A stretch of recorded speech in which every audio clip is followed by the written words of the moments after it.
ఇదిగో ఇప్పుడు మీరు చూస్తున్నారు కదా, ఇతనిది వచ్చేసి ఇథియోపియా దేశము. ఈ ఇంట్లో డ్రైవర్గా 10 ఏళ్ల పైనుంచే పనిచేస్తున్నాడు. పేరుకు మాత్రమే డ్రైవరు, కానీ చేసే పనులన్నీ ఇదిగో ఇలాంటి పనులే.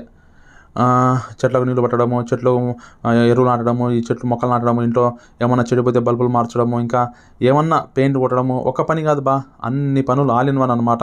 ఈ కువైట్లో ఒక్క పని చేయమంటే మనవాడు 4 పనులు చేస్తాడు. ఇంకా వీళ్ళు కూడా పని చేస్తానని చెప్పేసి మొత్తం అన్ని పనులు చేయించుకుంటారు. ఈ కువైటోళ్ళకు వాళ్ళకేం తెలియదు పాపం, మంచోళ్ళే. మన వాళ్ళే ఇక్కడికి వచ్చి వాళ్ళ ముందర మంచి పేరు కొట్టాలని చెప్పేసి ఒక పనికి 4 పనులు చేస్తారు. ఇట్లా అలవాటైపోయి ఇళ్ళల్లో కూడా డ్రైవర్తోనే మొత్తం అన్ని పనులు చేయించారు. నేను వచ్చి 2 సంవత్సరాలు అవుతుంది. 2 సంవత్సరాల నుంచి ఇతను చూస్తాడా అన్ని పనులు చేస్తాడు. డబ్బులు కూడా మస్తు డబ్బులు పడతాడు. ఏం చేయాలి, ఇంకా నేను కూడా ఆయనతో పాటు నేను కూడా చేయాలి. ఈ ఇంట్లో అయితే ఇంకా మా సార్ది కాదు, మా సార్ వాళ్ళ మామ వాళ్ళది. మా సార్ వాళ్ళ మామ ఇంట్లో పనిచేసేతను. కాబట్టి నేను కూడా అతనితో పాటు పనులు చేయాలి, తప్పదు, ఇంకా చేయకుంటే బాగుండదు.